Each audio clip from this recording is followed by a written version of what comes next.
Hello, everyone. I am Aydoğan Vatandaş, the editor-in-chief of Politurco.com. Today, I have a remarkable guest, Dr. Emre Turkut. Welcome to my show, sir. Thank you. Thank you so much for having me. Dr. Turkut, you co-authored a very remarkable report regarding the indictments open to the members of the Gülen movement in Turkey. So, as far as we understand, you are suggesting that the allegations are not based on facts, but they are mostly conspiracy theories. Before starting to tell us your findings, can you please tell us about yourself first? Well, my name is Emre Turkut, and I'm originally from Turkey. And in 2017, I started my PhD in Belgium at Ghent University. In late 2021, I defended my PhD and then moved to Berlin to assume a position as a postdoctoral researcher at Turkut School in Berlin.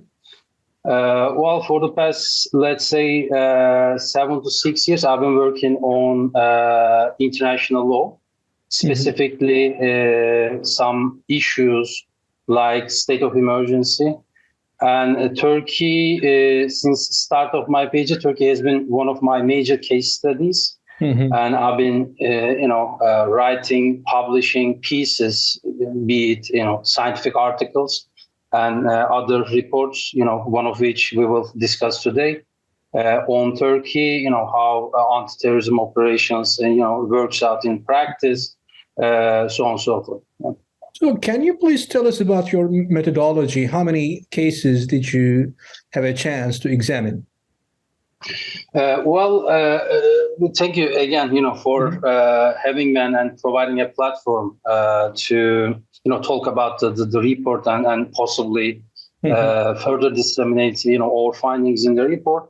Now, this is a comprehensive report looking at prosecutorial practices when Turkish prosecutors, in fact, prosecute and investigate terrorism offenses. And this report was co-authored by me and two of my colleagues, Mr. Ali Yildiz, who is a lawyer in Belgium, and also Kevin Dent, who is also working as a solicitor in the United Kingdom.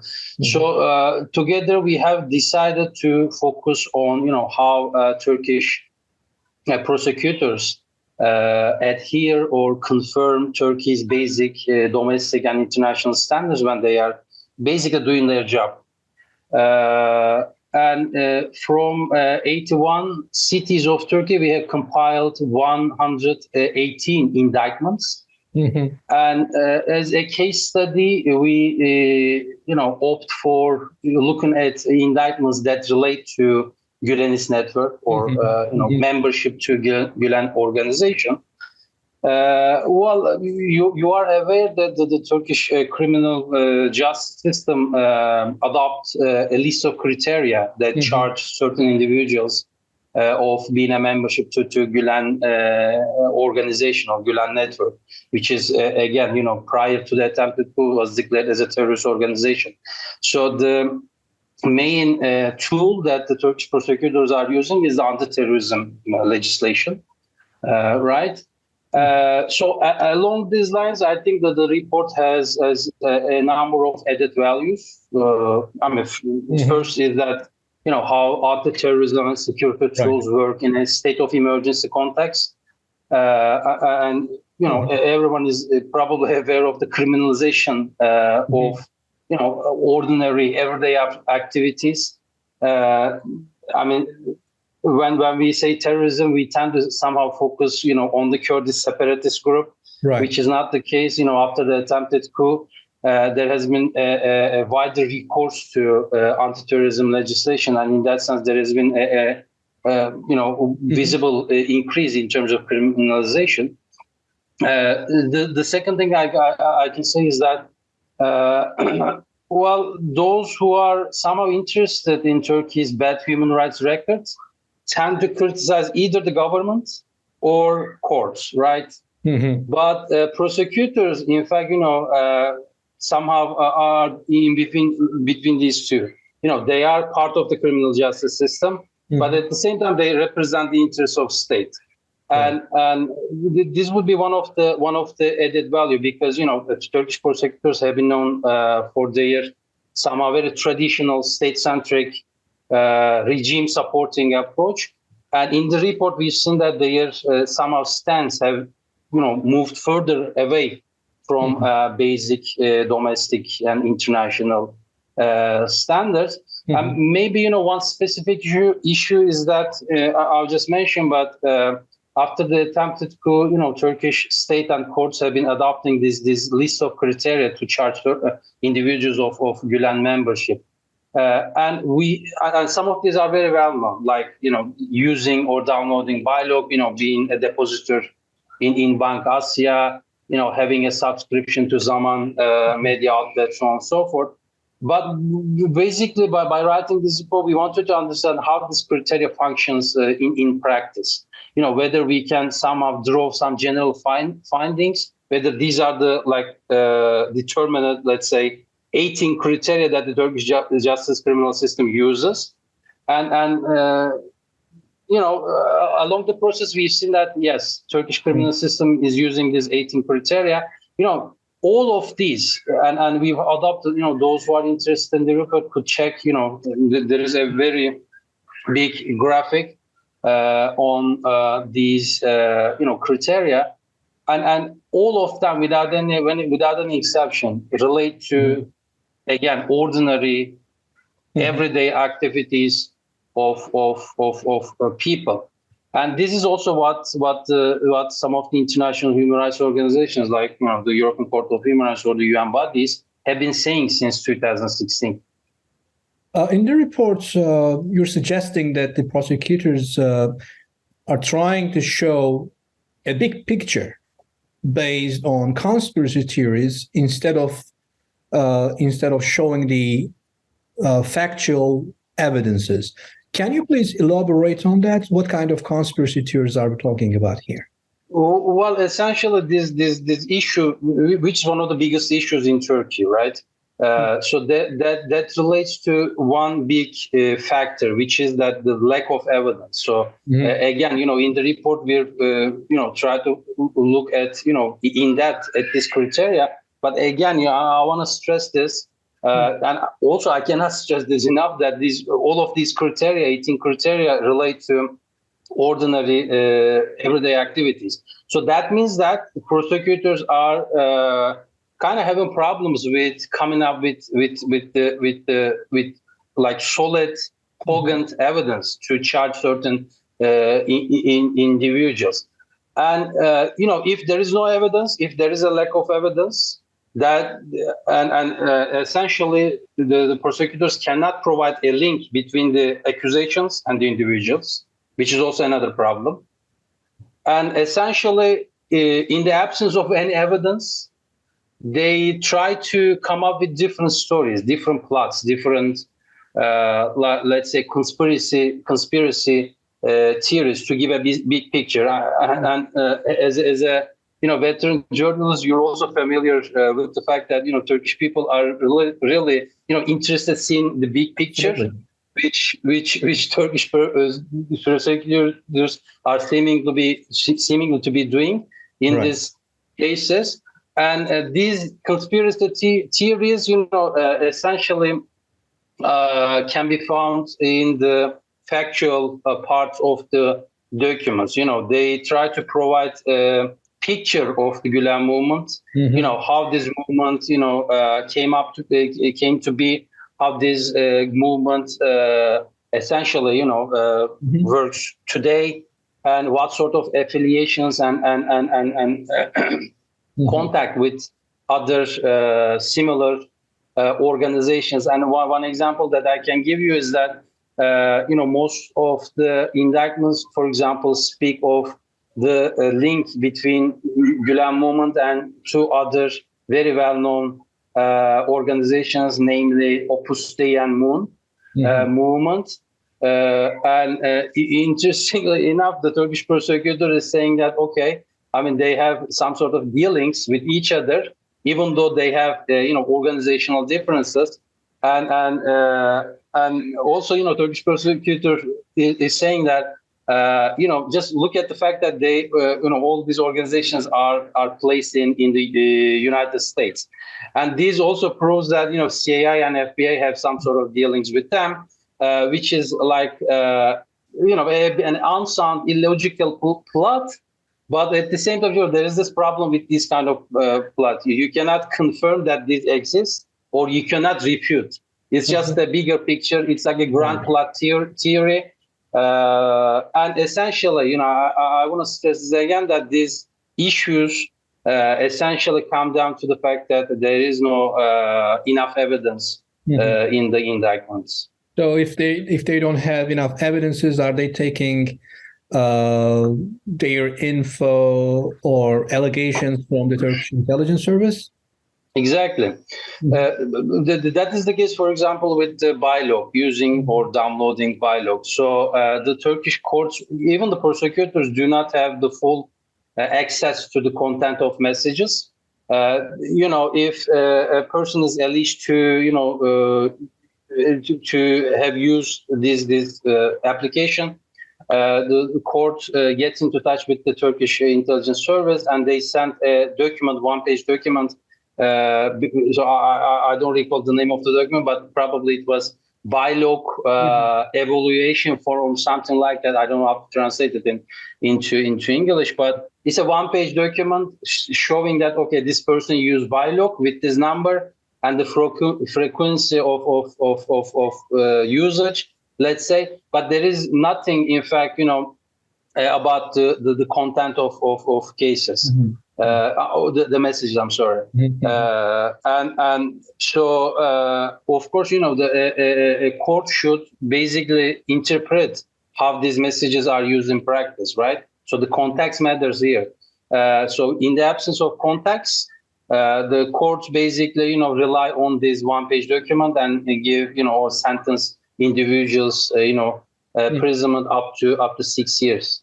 So this is in fact worrying. Right.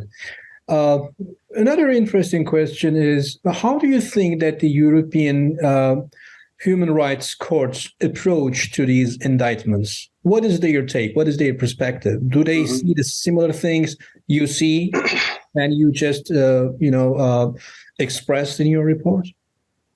Well, essentially, there are two camps, right? One camp is harshly criticizing the European Court of Human Rights, or any other international court for that matter.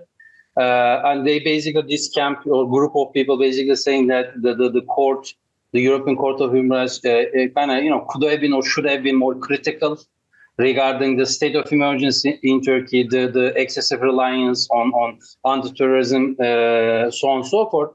The other group is basically more balanced group, which basically takes a look at those factors that are favorable to the court, also unfavorable to court. I think I could place myself in the second camp. Right. There are many factors that could work in favor of the court. One is that people somehow tend to forget these like facts, right? The one fact is that the European Court of Human Rights, or any other court, again, any other international court for that matter, human rights court, what I mean, they work on this principle called complementarity or subsidiarity. So their jurisdiction supplement or complement the jurisdiction of domestic court. So one practical consequence is that, anyone who wants to submit an application before ECHR, European Court of Human Rights, should, go through, exhaust every single remedy in Turkey. And the second fact, this is not been done in practice. So this is something I also harshly criticize. So if you remember some of the earlier cases before the ECHR court, like Zigni case, Mercan case, so these individuals have directly lodged their applications before the Court of Human Rights. Right. So they haven't taken their time to exhaust the domestic remedies. And it's in such a scenario, the ECHR was somehow confronted with a very highly, timely sensitive issue, and they took a decision and they rejected all the cases. And across time they couldn't be able to somehow change their positions. And this also relates to another strategy we call. Okay, so there should be a strategy in terms of how you take up your cases before courts, right? Right.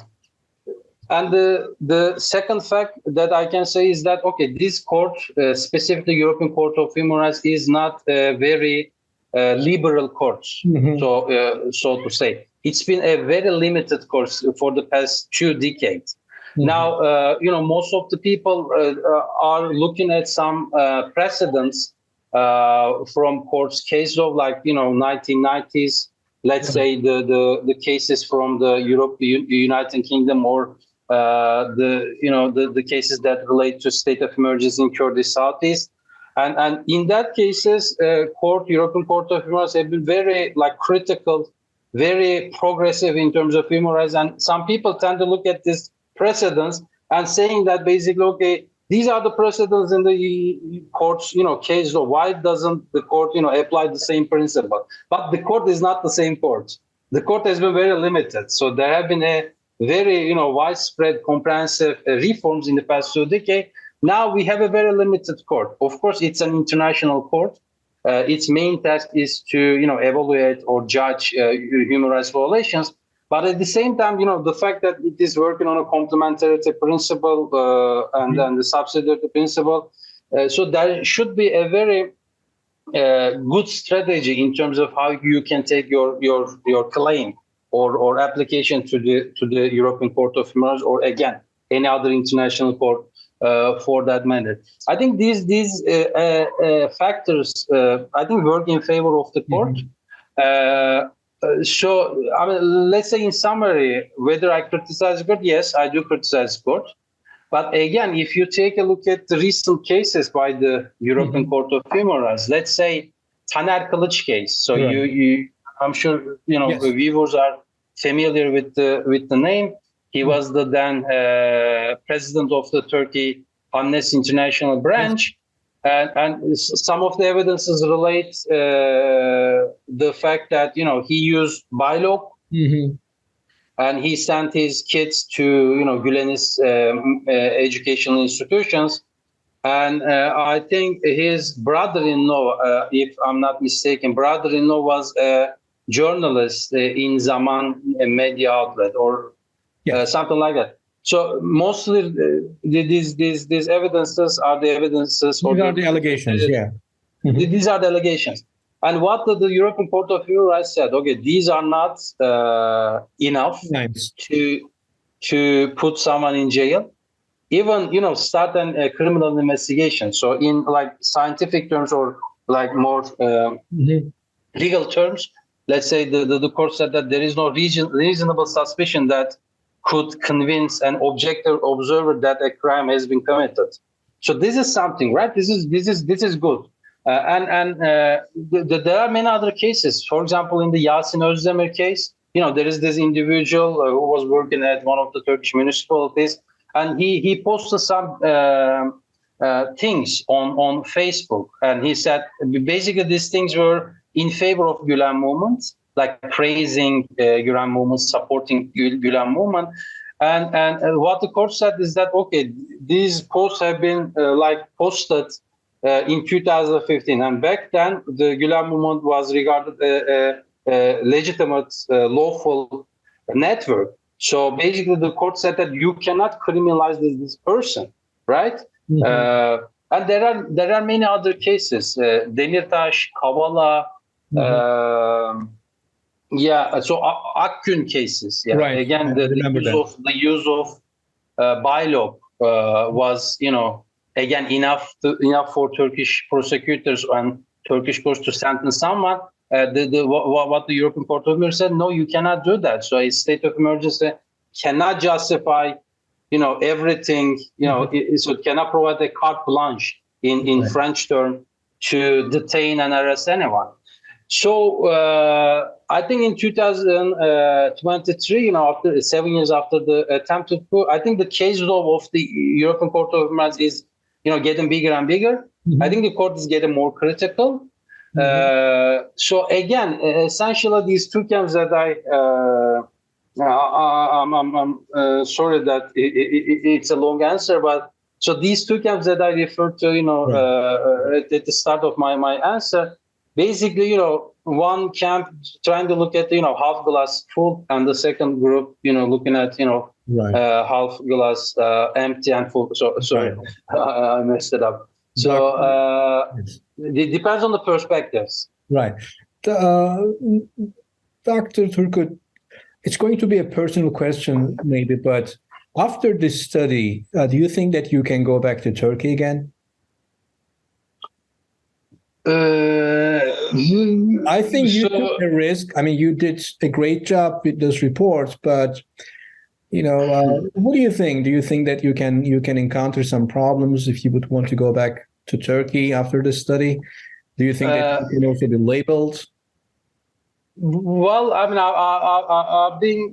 I've been labeled by pro-government circles, for some time. That's the case. So I don't want to go too much in detail of my story or my case, but let's think of someone who has written such a report and who could, travel back and forth to Turkey. Let's say I think this would be enough for the government to. Maybe not arrest this individual, but maybe ban or cancel its passport. Essentially, this question relates to how state power functions in practice. How coercive this state power has been. How somehow how Turkish government understands terrorism. So most of the cases that I discussed just now, from the European Court of Human Rights, and one common issue was that the court was saying that you're basically accusing people of being a member to a terrorist organization based on very, very weak evidence. I think this report could be enough to maybe not put someone in jail, but to have his or her passports cancelled. And again, maybe I could say a couple of things, because there have been some interesting cases that we came across. So, of course, this let's say this BILOG evidence in itself. So if you have ever used or downloaded BILOG, so that's basically prima facie you could be facing this criminal investigation. And there were some cases that we've seen in this, 118 indictments, is that, one individual used BILOG using the internet of his friends.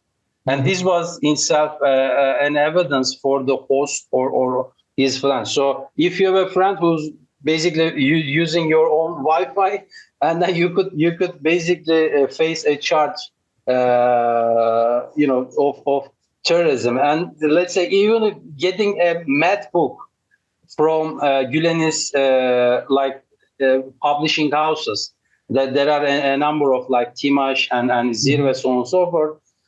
So if you get a math book for your kids, this could be used evidence as an incriminating evidence against you. I mean, if you possess $1 bill, this could be enough for the prosecutors to, order your arrest. And if I don't know if you have spent some time in some of the thermal hotels in Afyon, Kızılcahamam, Nevşehir. Right. So this could be used as an evidence. This was in fact used as an evidence in the indictments. And if you are a student, or if you have done master or PhD at some of the disbanded universities, so if you remember, there are 14 universities disbanded for alleged Gülenist links.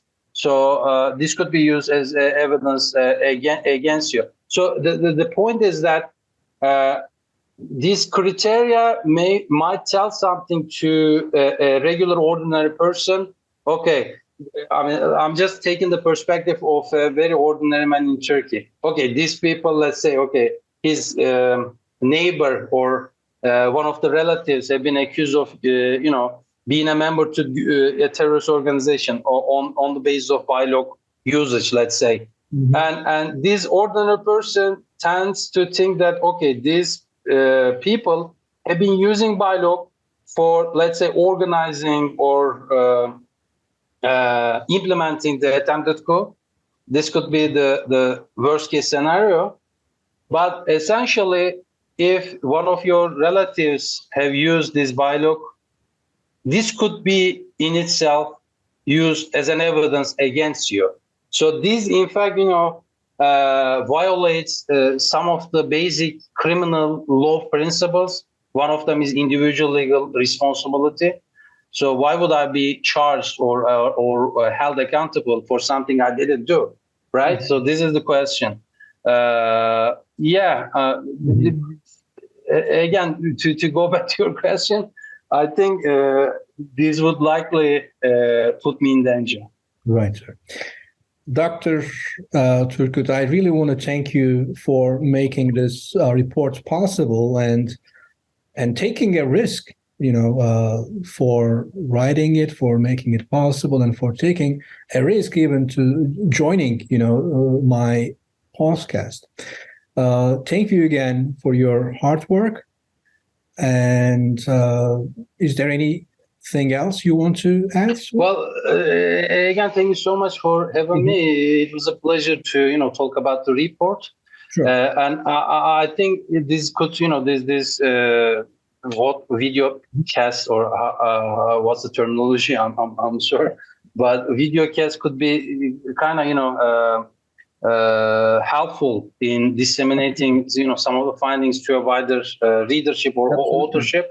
And I think this report, maybe last thing is where they can find it. Is it available in Amazon or where can they find it? So the full report is accessible on the website of Italian Federation for Human Rights. And I've been sharing this link, using my social media. They are seeing it right now on our screen. Thank you so much. Yes. And so this report was published. I forgot to mention that this report was published by the Italian Federation for Human Rights, which is a well-known human rights NGO in Italy, based in Rome. And also the authors of this report have been, sharing these links on our social media accounts. So if they can just, Google and check our social media accounts, they could find the full text. And I would basically suggest everyone to take a look at the report.